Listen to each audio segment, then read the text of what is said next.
Another day, another video. Welcome back to the channel, everybody. Today we're watching The Big Man Theory. This is a 22nd episode of the 7th season. Hope you guys have been enjoying it so far. If you like today's full episode, it is available for the link in the description below. Just click in it, put the password in, and enjoy. So last episode, interesting. You know, Howard, he was helping Raj kind of prepare for his date with his new girlfriend. I don't know her name yet. Apologies. But basically, he was saying, look, she's asked him to watch a movie. You know, it's kind of gory, it's kind of horror, and he kind of wants to prepare himself so he doesn't feel like he's an emotional wreck and a scaredy cat, you know, when he comes to actually watch it. So him and Howard sat down, they watched it, and he's like, this is just weird, honestly. Like, there was a scene where, you know, this girl's dad was killed, his face was cut off, and then the killer put it on and then started making out with her. And it's like, what the hell's going on there? And then obviously, you know, when it comes to the actual date, Raj sat down and he said, look, you know, I just wanted to check this film out before we actually watched it, and I've got to say, it's kind of creepy. It's kind of weird. I'm not sure that I like it. And then she turned around and said, look, if I'm being honest, this kind of stuff turns me on. He's like, well, let's put the film on. But if you think about it, that is kind of weird as well when you consider what I've just said happened. So she's going to be a wild one, honestly. It's going to be interesting to see, obviously, how Raj, you know, acts and if she kind of rubs off on him and different and changes personality. It'd be exciting to see. And obviously, you know, Penny, Leonard, and Sheldon caught Amy and Bernadette in a lie. Basically, they were saying he was busy, they were sick or whatever's. And really just wanted to spend some time away from everybody. Wanted to spend time away from Penny complaining all the time that she can't get no acting gigs. Wanted to spend time away from Sheldon, just badgering on and doing the heads in, do you know what I mean? And he was caught in a bar relaxing, chilling themselves, and then obviously they all had to grovel and beg to kind of like get back in everybody's good books. And Howard was saying he actually loves it when obviously Bernadette you know, kind of lies to him or something. She has to make it up. She wears a schoolgirl outfit and he absolutely loves it. And do you know what? Amy tried to play that card and you know, use it on Sheldon, because at the end of last episode she turned up at his apartment, dropped a robe when she was dressed as a schoolgirl. Sheldon didn't really care at all. You know what I mean? Like, literally, it did not have the effects that it has on Howard. So that was interesting. Thanks for checking out today's episode, though. If you do enjoy it, please smash like, really helps out. Subscribe if you do. And as always, let's jump into today's episode.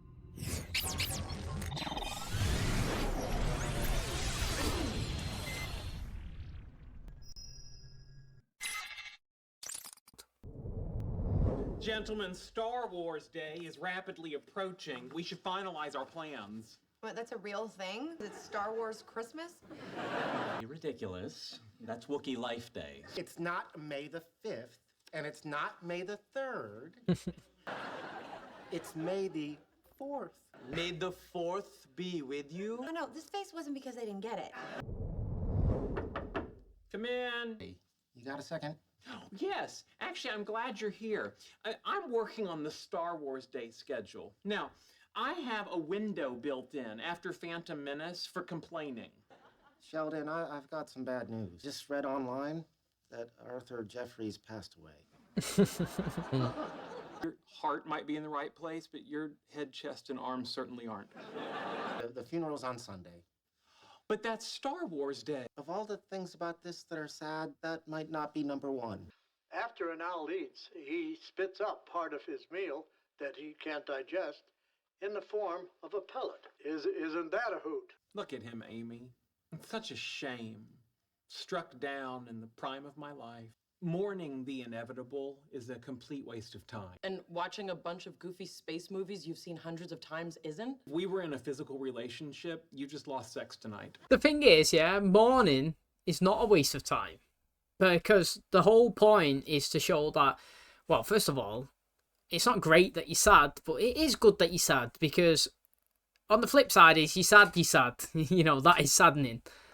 But the fact is that you're sad is that somebody's had an impact on your life. Do you know what I mean? Like, you're upset because somebody that lived a good life made an impact on your life, and they got these good memories as, you know, have kind of left, and there's a little hole there, and that's why you're upset. It's kind of like a good sad, because, you know, for example, if Joe Bloggs from Canada died, I mean, it has no impact on me. But if one of my family members died or a close friend, it does have an impact. It's sad. I can feel it in the heart. And why is that? Because that person had a whole, you know, he had something in my life that I gravitated towards, I enjoyed, and they had an impact on me. And that's the thing. Like, you mourn because somebody that played a part in your life is now gone, and you're moving on, and you're celebrating the life that they did and the achievements and everything good about them. you know, I'm on Amy's side in this. I understand that mourning, you could say, is a waste of time because they're gone, but no, you're actually mourning the good memories and the happiness that they brought and everything that came around and how they made you feel. Hey guys. Hey Penny, can I make you breakfast? Admiral Akbar's snack bar is open for business. You sure? Not even coffee? We have R2 decaf. And if you're not in the mood for coffee, I can always make you a chai tea 3PO. You're being so quiet. Are you upset? Or are you just rebooting? Arthur is gone, and there's nothing I can do about it. When Darth Vader struck down Obi-Wan, did Luke cry like a baby and go to his funeral? Blew up the Death Star. Why do I know this? If he were here, I think he'd say, enjoy Star Wars Day. He was 84. He'd say, "Where's my pudding?" Arthur passing away was harder on Sheldon than he's ready to admit. Really hoping this will cheer him up. It might have been thoughtless of us to bake a Death Star cake. Well, anyway, it'll be a nice surprise for the boys. And Howie doesn't think I take his interest seriously, so hopefully this will keep him fooled for a while. This is pretty cool. You don't see too many spherical cakes. I wonder why that is. I didn't know him very well, but I still really liked him.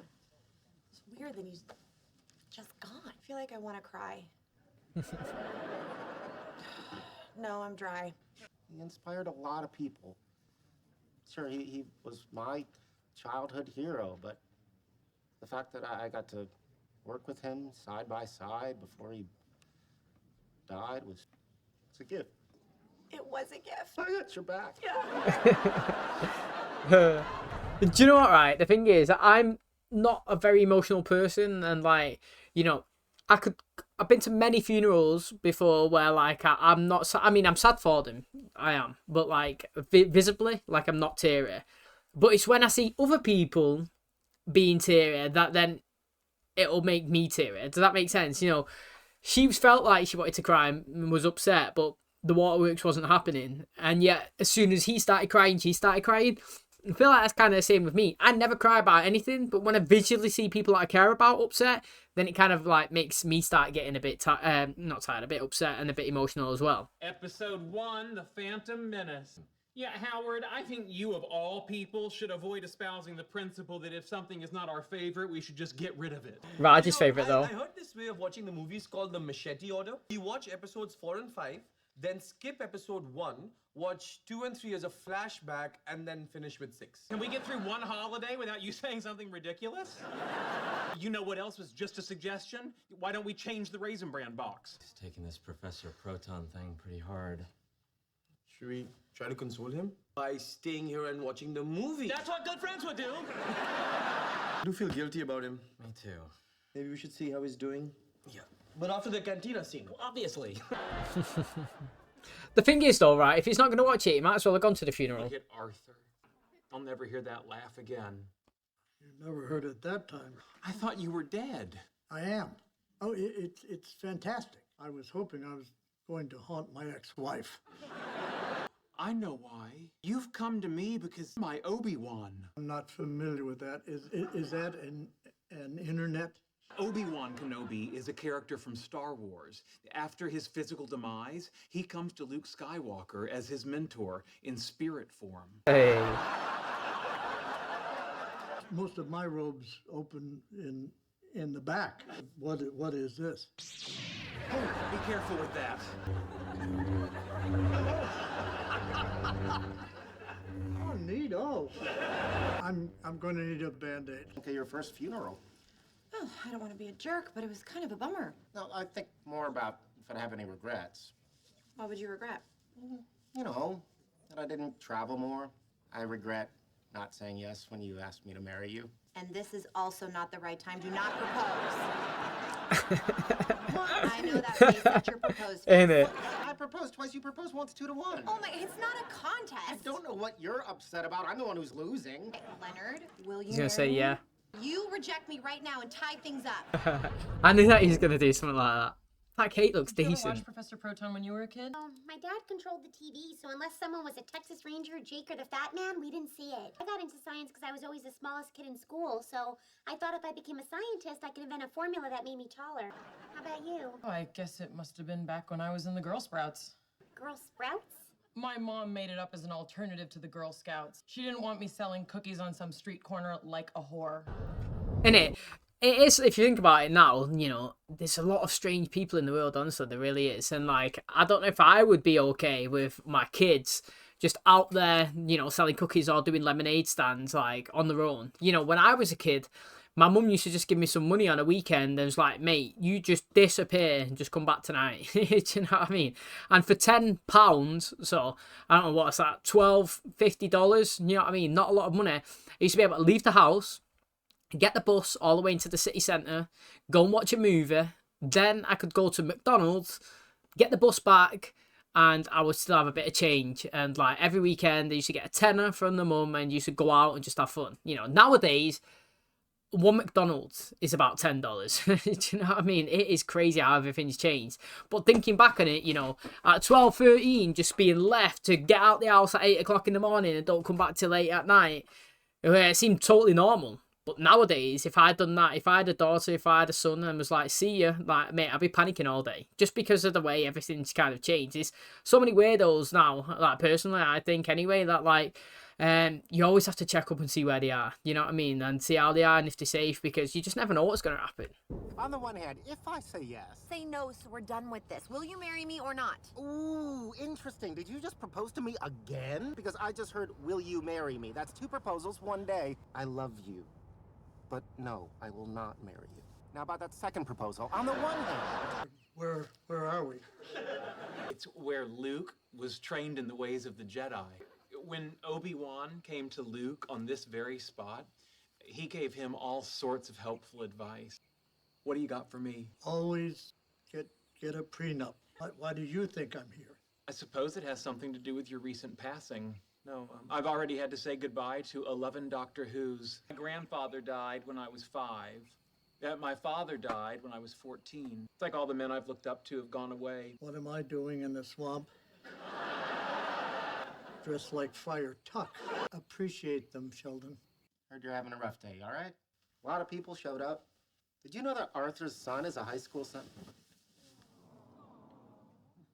Hey, the guys are about to start Jedi. You want to go watch? After I make them go back and watch 1 through 5 first. Sheldon, that'll take us all night. It's a good thing I had a nap. Boy, some of the physical comedy with Jar Jar is a little tough to At watch. least they toned him down in the second one. Happy Star Wars Day! Wow! Even though it meant we had to miss the movies, we could still be part of the fun. You didn't miss anything. We just started over. You're back.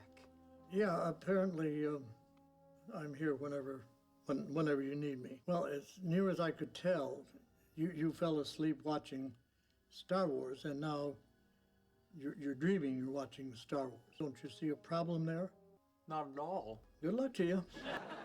I mean, there actually is no issue, is it, of him, you know, watching Star Wars. Now, interestingly, though, he's there. I was thinking that Professor Proton was showing up in his dreams or whatever because he was conflicted about the day. You know, he was stuck in 2 minds, as you could say. You know, like, it was May the 4th, so obviously it's Star Wars Day, and he wanted to sit down and watch the movies. But then also in the back of his head, he wanted to actually go to the funeral because somebody that he cares about closest died.